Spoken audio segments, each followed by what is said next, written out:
Ready? All right, this is the Jason Hedrick Show. This is episode number 5, and this is the very first time that we've ever recorded from the same location. This is our 5th time, and we've been in the front room, a bedroom, a kitchen, and out here twice now. So congrats. I always say congrats to you guys. We're moving up. We have new equipment. Kurt, howdy. How's it going? Good. Mage? Out here means the backyard. It's a patio area. Yes. I like it. Yeah, I do too. I mean, I didn't know if they knew when you just said out here, if they knew what that meant. Yeah, they probably don't. Good one. That's why I have you. Anyway, my guess, you can ask my last guest. When the show was over, I really felt like I needed to get some women on, and we talked about sexual harassment stuff. So it just seemed like I needed to get some women on. It seemed like a good time. So I went out on my way to get you a couple women that are friends of mine. Jen Greenall, hello. Hello. Tammy, Vote, hi. Hi, Jay. Hi. Jen, tell us a little bit about yourself. Not a game show. I am a stay-at-home mom of 4, transplant from Orange County. Love Jason. Love Major. Love Tammy. Just met Kurt. Nodding adorably. And your husband was a guest on our 2nd episode. Just a little disclaimer. Tammy, tell us a little about yourself. I am a mom, a court reporter, a dog lover, and probably these guys' favorite. Probably. Major, anything new happening with you? No. Okay. How we usually begin the episode, because not everybody knows you guys, is I throw out a few questions just so people can feel for you. Major is going to begin this off. I have my own questions, but he's going to start it off. I'll let him take over. All right. So I told Jay, so we can see what we're dealing with here, we're going to play kind of a game type deal. I'm going to ask you guys a question, and you'll each answer it. And at the end, I'll let you know if you were right or wrong.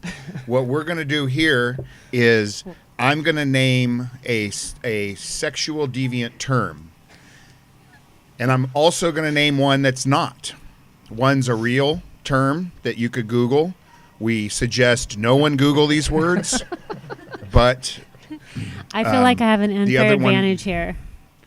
Really? Because of how many times you tell me to not Google something.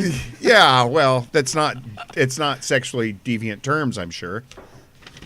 All right, so we'll start off. Okay, so I'm going to give a term, and then you will each get to say whether you think it is real or a made-up term. Okay, so we'll start off with a random one here. Jen, a hot Carl. It's real. You said that with conviction. Well, I'm married to Mark. It's real. Your answer has to be on your knowledge, not your confidence in hers, okay? I go with Jen. Okay, you both say real to a hot Carl, and you are correct. But again, and I'm going to step in here. We do implore you not to Google these terms. Do not Google reflect poorly on this show. Hot Carl. Go ahead, Mitch. Okay, here's another one. An Arkansas Hot Pocket. Tam? Not real. I would say not real. Okay. So we have 2 not reals. And Peck says that was real. it is real. Oh. Right. Do not Google it. Do not. Yeah, especially that one. Okay. How about a Bangkok jelly roll? Jen? Not real? Not real. You guys are good at this. It's impressive. Except the last one. Okay. Cleveland steamer. Jen? It's real. It's real. You're a champ at this show. You guys, when I asked my guy friends these terms, none of them knew, We honestly. like to do more than just shop, Major. Apparently. I hope you don't like to Google, because you do not want to Google a photo of a blue waffle. Am I correct? You're correct. I am correct. Okay, Jay. It didn't go that fun because I thought as women they wouldn't be so in tune to these inappropriate. They would have killed me if that was Right. a real thing. Yeah. I okay. helped So make up the yeah. So you guys are very familiar with lots good of for you. inappropriate sexual terms. Yeah. So that's we did a good job with our women guests. You're off to a good start. Okay, I have a little more traditional questions. So, Jen, if you just had to guess, what percentage of your vote have you given to Republicans and Democrats over the years? 5%. To to- Republican. and then the most of it went to Democrats. No, mostly it was. Not even Democrat. No, I don't vote. I don't vote on party lines. I've Okay. written Stephen Colbert in the past 4 elections. Okay, fair enough. Tammy, what percentage, if you had between those two or anything? 90 or up Republican. And just more recently, is your 10% of the Democrat vote? Or Yep. okay. Yep. Major, we've gone this a bunch of times, but what do you think your percentage is? Just Republican, Democrat over your whole lifetime. Over my lifetime, Yeah. I guess 85% Republican. I'm probably real close to you. That's probably mine. Jen, is your and your family's health care better now than it was before Obamacare? No, it's the same. It hasn't changed through any of them. It just keeps going up. Tammy, The quality of the healthcare is the same. Some of the protections that are there are different. Major, does it affect you? Same. Mine's the same. I get mine through work, so it's just all been the same for me. Jen, do you approve of what you know of the new tax plan that's getting ready to go through? No, not based on what I know. Negative. Major, I don't like it. yeah, I don't. I don't seem to be a big fan of it the way the process is going down, but we'll see, I guess. Short Jen- term, excuse me. Yeah, no, go ahead. Short term, everyone should like it. Yeah. In the sense of it benefits everyone, or a majority. Short term, Not everybody. a majority. Not Yeah, everybody. I hear you. It just, my biggest beef is just the process that they complained about. They're so hypocritical because they're doing it, all the things they didn't like, the debt that they didn't like, they're adding the debt, just all the things that they don't like, they're doing. That bothers me as much as anything, and the fact that we're okay with that. All right, next one of these little quick ones. Jen, do you think that Trump will make it his whole 4 years? I hope not. Tammy. I hope not, but I think he will. Major? Yes. Yeah, I don't know, man. I really don't. I go back and forth on this every day. I don't think so, but the guy, it's hard to underestimate the guy. Jen, what sports do you watch on television? UFC and soccer. Okay, Tammy. Sports, though. That is a sport. Oh, no, that's an art. I'm sorry, you're right. It's mixed martial art. Tammy. I watch volleyball, and that's about it these days. Major? Football, and whatever my buddies force me to watch. Yeah, I watch it all, especially at work. It's just we have all sports on, so whatever's on. Our first topic that we're going to get into, and we can kind of go any direction. We talked a little about this, and you have your own personal stories. I'm just going to open it up on healthcare. Just your thoughts on it, Tammy. I'm really passionate about this subject for selfish reasons. The potential to have a pre-existing condition not covered under healthcare it's a death sentence for cancer survivors. The percentage of people that have cancer and have a reoccurrence, it's astronomical. And for the thought of, I'm protected right now because I have insurance through my husband. If he were to change jobs, be laid off, or God forbid get hurt and not be able to work, and we went out into the free market to find insurance, and there was no coverage for a pre-existing condition, that could literally be a death sentence for me. And then secondly, the caps, the yearly and lifetime caps for a cancer patient, you can hit $1 million cap in a year's worth of treatment so easily. And for people that think that there aren't patients going through cancer treatment in the middle of their chemo cycle and the doctor says, hey, we're done because you're not going to be able to pay this $30,000 for the single treatment, they're living in an alternate reality because it happens. It happened before Obamacare, and it will happen again if we go back to that again. So, in your case, where you, by your standards or guess, was 85% of the time you voted Republican, and I know you personally, it's in your family, it's your friends, and it's where we live. Then how does that get squared when you're up against those opinions and then your own personal story? Like, how do they look you and talk to you and say they're still for that stuff when you sit there and tell them, you know, that you're pretty much a lot like them, but look at here's how it really works? How does that go for you? Well, I've had this discussion with you before. There's a reason that I'm not on Facebook all the time. There's a reason that when I post things about healthcare and I have people that lived across the street from me when I was a kid and pretty much raised me come out and tell me that what I'm advocating is what the new healthcare plan will give, when in reality, the new healthcare plan is the polar opposite. These people don't know the facts, and it's almost as if I'm worthless. And I feel that in the GOP, I'm a recovering Republican, and I voted that way for a long time. And I honestly voted that way for a number of reasons. Number one, I was brought up that way. That's really all I knew. Some people planted some seeds over the years, you included, and those seeds turned into what I believe now. What is? Do you think you're Democrat? I know you think I'm independent. I think I'm Democrat at this point. So you just Solidly. really went the whole way. Yep, the whole way.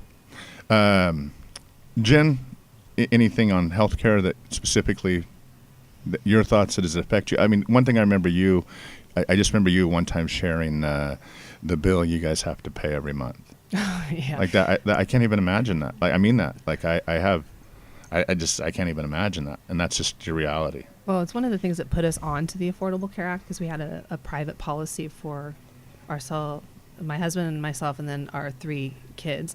And it was going to be more than our house payment. So we went and checked out the marketplace, and they were going to put the 3 kids on Medi-Cal, which we didn't want. You don't get the kind of health care you want.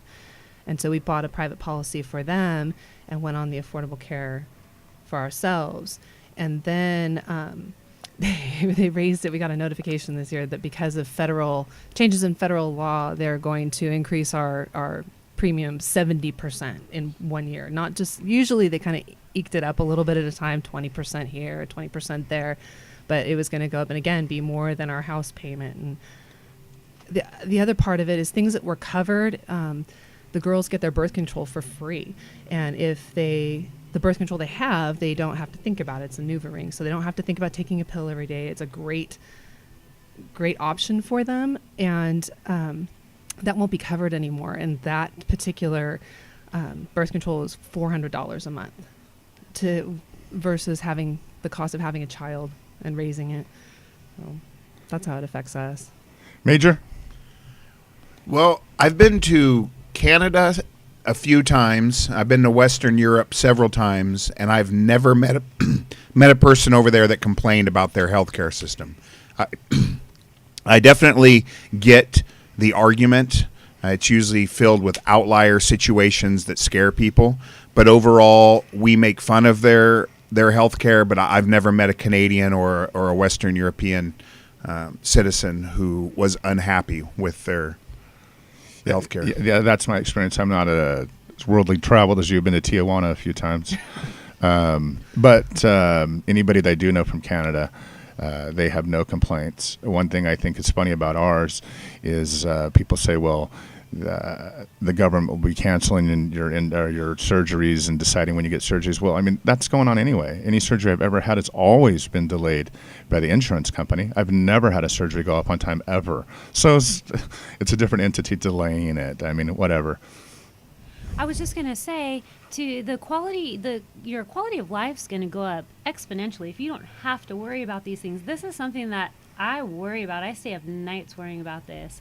And it's not just me. I'm really fortunate in this situation. And if I'm worrying about the what ifs. There's people right now, the CHIP program, for instance, for children that hasn't been funded. These parents are, they're making too much to get federal insurance, welfare, so to speak, and it's going to lapse, and these kids are going to die, and it's a real thing.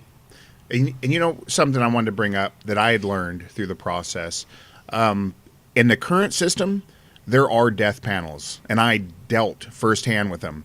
It'll be a different name in a government system, but there is a point where there is a quote-unquote death panel, and it's right now.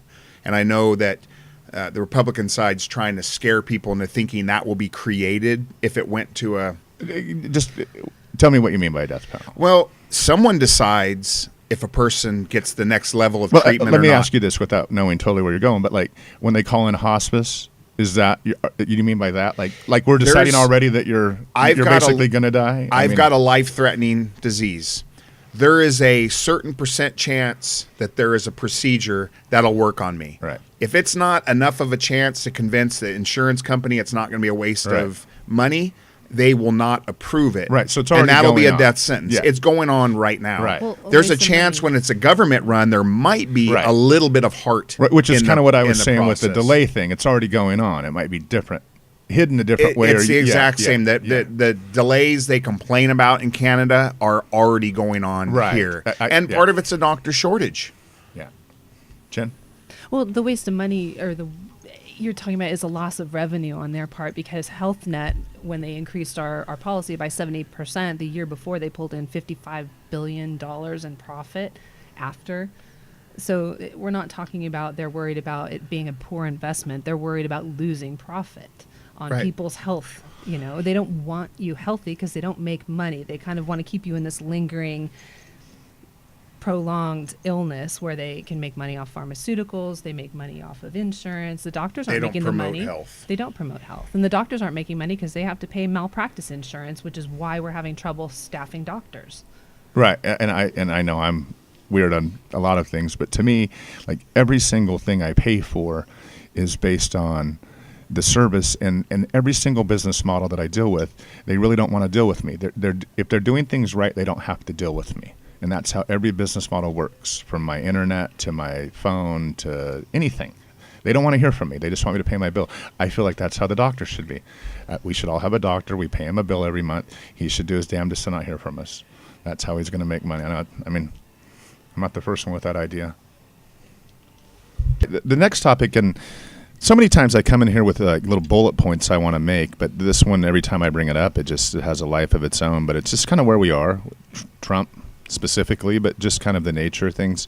I'm going to start with Tammi. I mean, when you started voting for Obama, I'm assuming, something happened that was the straw that broke the camel's back eventually, because I went through that myself.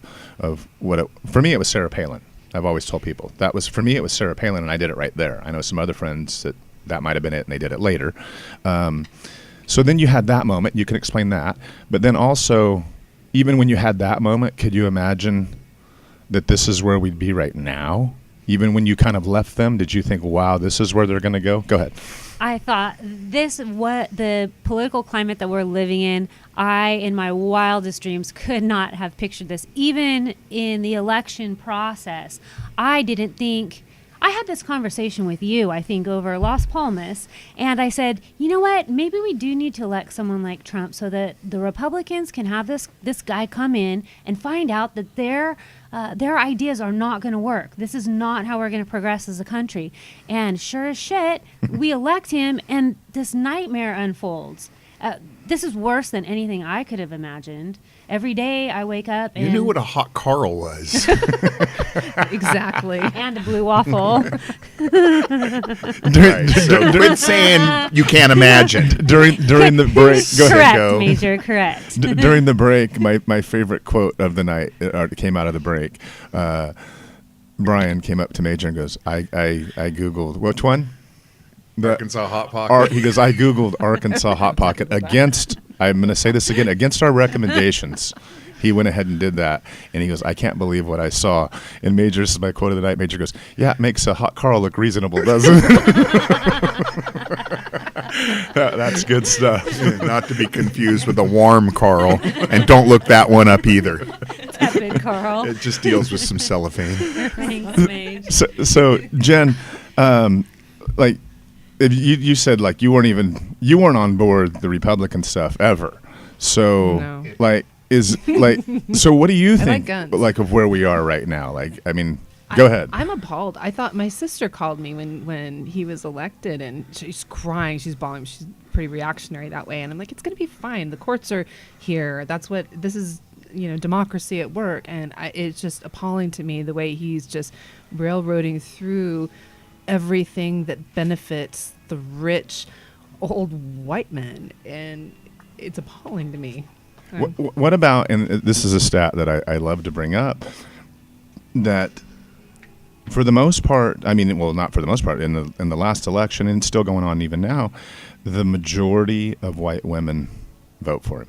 I saw you post that. I was shocked. I was stunned. I can't imagine how any woman can listen to a man say he grabs women by the pussy because he can, and they would still vote for him. That is even okay. That he represents any sort of family values. That these women going to church, one husband, no divorce, and he's on how many marriages? That he represents any ideology that they could stand behind. I don't know where they're coming from with this one. Tammy. Jen and I were talking at the break. We've seen our friends in this area particularly double down. Yeah. Right. And it's some new issue arises, and instead of people jumping ship and saying, man, I made a really bad mistake voting for this guy, their reaction is exactly opposite. And we'll get into more specifics on a different topic in a minute, but when it comes to the women that are supporting, I know you've shared your views and I get them, but I mean, what's it going to take? I mean, for me, the women have pretty much always been our sanity in elections. And I mean that from whatever party, left or right. When you track how the women vote, they're, and still the minority women pulled it for us this time, thank goodness. Yeah. But the white women, I mean, you're white women. What's going on there? I don't know. We got to get our sisters in line. That's just not okay. But I think people take it personally, as if they voted for Trump and now they have to find some reason that this is okay, because otherwise they're a bad person for having done that, instead of like, oh, I fucked up, like, my bad, I'm not going to do that again. Like, it almost seems like systematic brainwashing to me. The women that I see, especially on Facebook, and people that in my family, particularly in my family, they are on board. It doesn't seem like there is going to be anything that's going to be that red line for them. I think Hillary was so unpalatable that she was such not what they wanted to have represent them as the first female president. And so that's one of the reasons I wrote in Stephen Colbert again, is because I don't think we should be voting for who we don't want to be president. I think we should be electing someone we want to represent us, and neither of them were good for me, so I didn't choose either. Well, I know people say that voting for the lesser of two evils is not a great vote, but in this case, I think it was a really good vote. A really would've good been better. vote. I think that we were going to have to break the system, and I've always given the Trump voters that benefit of the doubt. I don't buy into the evilness of Hillary and all that garbage, but I recognize she was a flawed candidate. I recognize that they tarnished their own primaries and didn't let just the will of the people, whatever. That's their deal. But I'm just not sure this was the guy that we needed to break the will. I mean, and it's weird to me that we can't. I mean, I guess my ultimate question, I always ask this question, is what do we do now? I mean, how's it going to change? I mean, how are we going to? I mean, I'm thankful, and that's why we do these podcasts. That there's people like you. They make me feel sane when you guys say the things you say. But we know that. I mean, you're in a minority in your own gender and Caucasian. And our dislike of shopping. Yeah. I was just going to say, to continue on with that subject, what we can do, I think, is just stop. What were you saying? Clear. Grow up. What we can do to help with the situation. You did good. You did well. You handled that. I feel like I'm blushing at this point. I'm still. sure he has a really good track record of derailing a guest. Yeah, I wasn't good sure job. how he was going to derail you guys after our opening segment, and then I didn't know how he would do it, but you did pretty well. You handled Thanks, it. Mage, You're for that. blushing. I appreciate that. I I'm can not feel sure my what ears are on not sure. fire. It was art. He showed you art. It wasn't like a Kentucky bus driver or anything like that.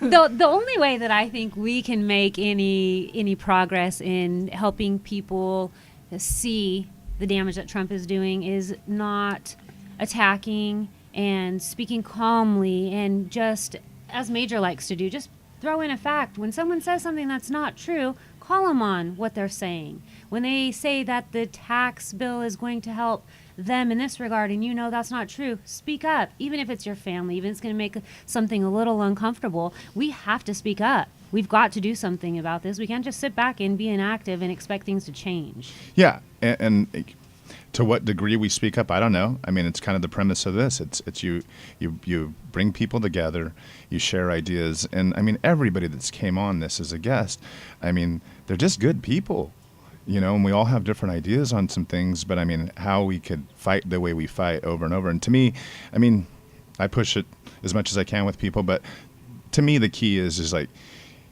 you just have to lead by example, like you said. They have to see, well, you know, Jen's a good person, Tammy's a good person, you know, I like these people, and they seem to think this. So, I mean, you don't have to ram it to them or convince them or change their ways. I'm not, you know, I can't do that. You can't change the way somebody thinks, but hopefully if they'll just say, you know, that guy seems pretty cool, and he thinks this. I mean, I guess if they do that, if they want to get mad because I think what I think, then they're never going to listen. But yeah, go ahead. That's one of my favorite lines when I'm talking to someone, and I have a magnet on my refrigerator at home that says "My dog's a Democrat," which is kind of a little a friendly way of letting people know that come into my house. My husband has a certain circle of friends that have a certain generally type of beliefs, and so it's kind of a little door opener to get the conversation rolling. And I get a lot, "You're a Democrat?" And I was like, "Hey, you know me. What do you think about me as a person?" Right. And you're like, and then I get it that way. Like, Right. I am not the Antichrist. Right. I'm not insane. You Yeah, just that- want to tax us. I do. Yeah, I'm I surprised that do. you said you were a Democrat. I mean, I think that's news to me. I mean, I get you. I mean, I don't know if we've gone there or they've gone there. Last segment, it's kind of the elephant in the room. I think that we wanted to talk about having two women here was the Me Too movement, but we couldn't find any women brave enough to speak out on it. We put it out there. We thought some brave women would come forward and there's an opportunity to speak publicly, but financial reasons, we couldn't find anyone. You two want to take a shot at this? Gonna get the full dollar or only the 70 Tammy's cents? shaking her head yes vigorously. You guys think you could bear the torch for women on this movement? I think we've got it. So I'm gonna throw it out there. Just Me Too movement. Go ahead. I think the thing that was shocking to me about that is that men were surprised at how normal it was, what an everyday occurrence this was for women, and they would say things like, "I had no idea this was going on," or "You had this happening." And I have to call bullshit on that because I've seen them in those crowds when it's happened and standing in those groups when women walk by, and that's just not true. That's a deception. Tammy? I have 4 young ladies in our household, and I think each of them has expressed to me at different times that they are just disappointed in men in general and feeling like there's no good guys out there, that there's not a guy willing to step up in a group of guys when something is being said about a woman as a woman walks by, and to take the bullet and say, "Hey, this is not right. You know, these are human beings. Treat them as such." It doesn't matter if they have fake boobs and Botox, they're wearing a nice little pencil skirt and high heels. Maybe they're doing that for their own benefit. They're doing it because it makes them feel good and not to have comments made by a group of guys. And it doesn't feel good. Every woman knows when it's happening. And when I walk down the Do street, some of them want the comments from the guys? I don't think so. None of them? think None. so. You. I mean, see, and that's None. Point well taken. Okay. Point well taken. In certain circumstances, yes. and that's where I think, I mean, I agree with you guys. Number one thing, there's 2 things. Number one thing that caught me off guard was how much guys were in the dark on the day-to-day stuff. Not the big things like the Harvey Weinstein stuff, but the day-to-day stuff that they seemed oblivious to. Like, to me, it's like when somebody uses dog whistles in their speech, and they act like, "Well, I didn't know I was a racist," or "I didn't know I was doing this." But you're like, "Well, how could you not know that?" I mean, I felt like that's going on with the sexual harassment stuff. It's just like, well, you do all of that stuff. How can we not know? So it surprised me, guys, and this is where I've got myself in trouble. Is on the second thing that surprised me was women in their role in it. And let me say it this way, and I've used this, I don't know the difference between a metaphor and an analogy. So whichever one this is, I've used this over and over again. But when somebody, Tammy will tell you. yes, yeah. when somebody loads up an arsenal that looks like a war zone and manages to get 2 hotel rooms and have access to both rooms and knock out windows and use tripods and unload on a crowd of people, we all recognize it's that person's fault. But we also recognize there's this big, huge soup that's going on that's allowed that to happen. And we try to figure out all the things in that soup that lets that one person that's guilty of doing that, why did that person get there? I think we all feel like we have a role. And I know I probably say it wrong or don't pick the right words sometimes, but I mean, what gets me frustrated is I feel like women balk at the fact that they're part of that equation at any level at all. Like somehow recognizing that makes it seem like, aha, you're guilty, see? Anyway, thoughts on that? I think some of it, kind of that soup you're talking about, it comes from the way women are raised from an early age. I mean, just talking about dress codes in public high school that target specifically women and their apparently sexy shoulders. You can't show that, and now they're responsible for the distraction of boys in the class. So they're being removed from a learning environment and sent home. We're put in a PE shirt and that's the soup you're talking about. But that women are, again, are part of this culture we've been put into, and we're restricted within. But okay, go ahead, Tammy. I understand what you're saying, and I think that there are some women out there that do things to get attention from men. There are certain things that they post on social media to get attention from men. Your point is well taken, but I think the girls that I know, we want our significant other to think that we look beautiful. We want to feel beautiful ourselves, so we dress a certain way or do certain things to keep ourselves up, and I don't think there's any harm in that. I understand what you're saying, but I think that for sure the majority of women that I know are not after men's attention. But not just attention. The thing we talked on earlier, I think we brought it up, the percentage of women that voted for Trump. So not just seeking attention or even the things that we think is sexual harassment that are the obvious things, but isn't it just enabling? When somebody says you do this to them and you grab them like this and they like it, it's because you're rich, and then the majority of women go vote for it. Aren't you a part of the soups when you vote for it?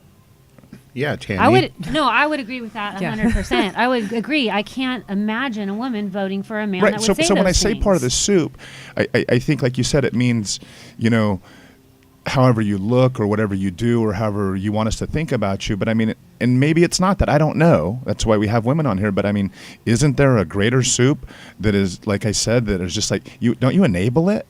I mean, by voting for it? I mean, don't you have any role in it, I guess is what I'm saying. Well, obviously men do, and I'm not saying men don't. It's men that do it. It's men that have abused it. It's men that have turned an eye to it. Like, I have been crazily surprised at the techniques I've learned that these guys use. Get an erection and drop it on their shoulder. I mean, I've never thought of that. That's never crossed my mind. Oh, I never tried that one. Just put my hand there? Hey, you want to go up to my room? Whatever. Not get a Kentucky bus driver. Yeah, exactly. I mean, I get the day-to-day grind, but I've been floored by the stuff that these guys do. I think when we're talking about the women voters of Trump, they're willing to dismiss that because they think he was going to be such a catalyst for the change that they were looking for, that they were willing to overlook it. And but don't we always dismiss it? But I think they're willing to overlook it because this is what is normal. So when I had that conversation, he reminds them of their father. God, it's the daddy issues. Yeah. Well, in the southern states, but every one of those women's dad was like Trump. Yeah, but again, my dad was like Trump. Yes. My dad is like Trump. But had to one up me. But isn't that just as much as part of the problem, besides just about how we look and the attention we get, just the fact that we allow this soup to continue, and we're all complicit in that, not just women.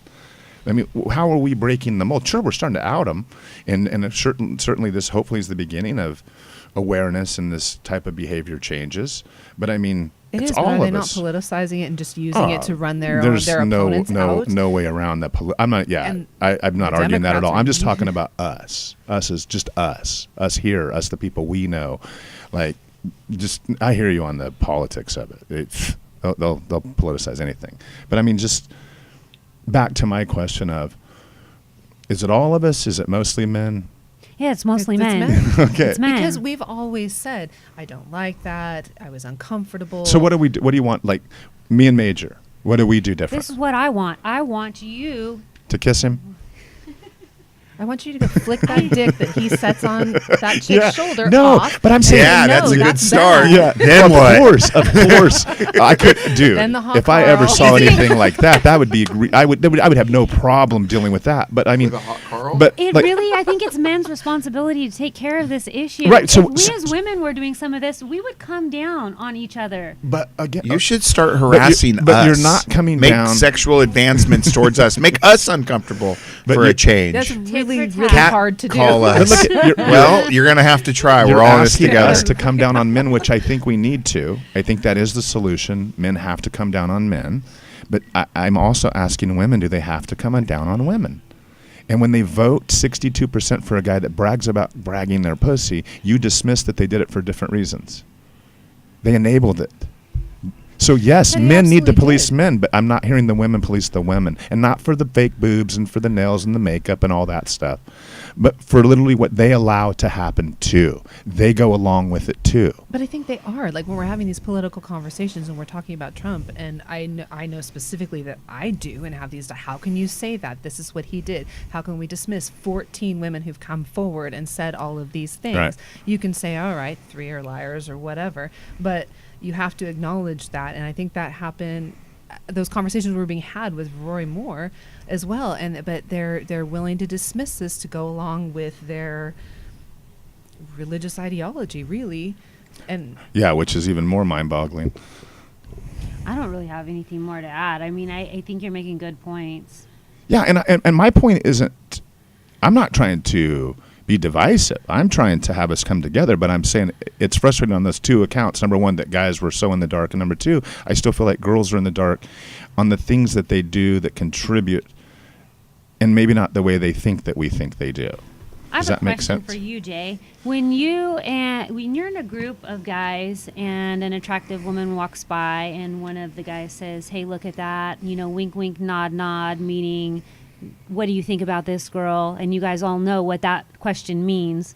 Do you police that? Do you at some point say, "Hey, that's not cool. Maybe the girl's too young. Maybe it's just not appropriate in Maybe general"? some of us want to know what her favorite book is, but you generalize.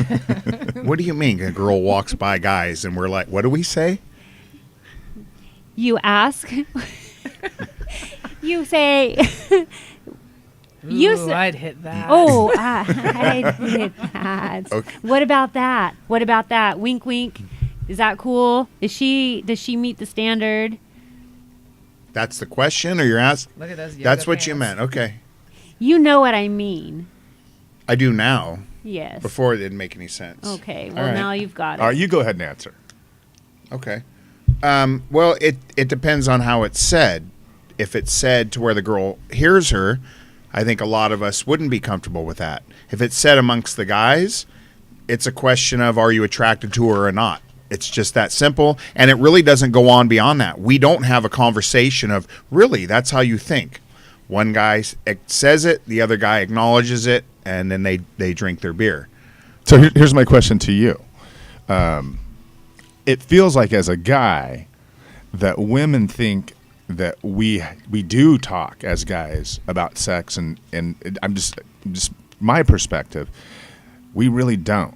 I mean, I don't hang out with a lot of people that the guys do talk about sex. They certainly don't share any details. I've never had a guy like share me details like with anybody he's ever been with, and especially when they like them. They never would do that. That's my experiences. It feels like to me that you think we have these dirty conversations, but it also, from my experience, feels like women really talk about this stuff So that's my question to you. Don't you guys feel like you guys talk about this stuff inappropriately, kind of? We completely do. The only distinction is we're not in turn preying on women, going out and we might prey on women. I don't know. We're not going out and preying on men. We're not going out and laying our dicks on girls' shoulders and those kind of things. So you're not in the vulnerable position. So there is a distinction in my mind. But yeah, we do. Girls are. We'll have more of an in-depth conversation, but I guess it seems more we would anticipate that guys would, because you walk by and you get that damn girl. Like, I don't think. Do you ever say thank you? sometimes. but look at now, and I'm not Yeah. sticking up for that kind of stuff. I don't that kind of. But that's those- the weird thing is no, that you don't talk about it at all, but then these comments come out all the time off the that's cuff. more of a guy's tactic of what he thinks is going to work. Like if he makes a cat call, he obviously that's his tactic as much as it floors me. But really, how many I times don't has think that that's No. ever worked in though? history. Yeah. I'm with ever. you. I can't believe, but the dude put On you guys, his never. erection on somebody's shoulder. On girls who Right. for So, pecs, so I apparently. get- but that's not a conversation among men. That's a guy in a group of men, and that's like his zero filter and it just falls out his mouth. Right. We're monkeys. And everyone else, We're yeah, monkeys. you're a bunch of monkeys, and you all We totally, we one all are a encourages bunch of the other, monkeys. and then a bunch of calls come But there's from not, the there's, same group of men. I mean, maybe in a construction corner someplace, but nowhere I've ever been. I mean, I'm not dismissing that this happens. where are you hanging And- out? Yeah, Going and down by I the think, taco and I'm really, trucks at lunch, the yeah, and construction I'm really workers on and board with linemen the and volunteer uncomfortable firefighters. things. I'm really on board with the day-to-day uncomfortable things that you have to go through. And I get that. Cooking but, and cleaning. But the cat calls and that kind of stuff, I mean, like, I'm not around a lot of people. I love you. I don't have shoes on. That counts as something, right? That's sexist, Jen. See, that's an example. Yeah. It's in my heart. Anyway, anything left on the Me Too that, I know you don't bear the torch for all women, and I've even told you things that I get myself in trouble with. But what is it that you would realistically like to see guys do that they can do besides just quit doing it? Obviously is the answer, but like just your regular guy. I'm not hearing guys cat call guys. Anytime I've ever seen anybody do something that makes me feel uncomfortable, I've done it. I mean, is there more I can do? I mean, Become a Munich. Could still use our semen. Christ, Major. No, I think that's at least the first step is policing ourselves. Keeping this forward, not letting this just go fade Yeah. away as the cause du jour that now we're moving on to sharks right. in I agree with you on that. Miami. Like how long does it? Behind trucks. Hopefully it's the new norm. I hopefully, yeah, I'm with you. Anyway, I think we've about wrapped it up. Maybe start splitting the price of that first date dinner. All right, you've each paid your own. No I only have to pay expectations 3 beyond quarters that. of that. Just a half of it. You go Dutch on the first date, the guy can't hold it over your head. Right. Right, or else he's a jerk. Fair enough. One thing that and this is very nice of you guys that you've said, hey, I'd like to chip in or help you or whatever. I'm just throwing this out there. I'm not there yet. I wouldn't feel comfortable with that. I don't know if I ever will. This was kind of like me, like when I paid for my education. I just kind of wanted to do it, and it made me feel good that I did it. So I really appreciate that. If you wanted to subscribe to whatever Kurt puts this on, if YouTube, we talk about podcasts, do it. That's cool. We know you're watching it. But as far as chipping in, I really appreciate it. But we're so amateur. I feel like we're trying to get better every time.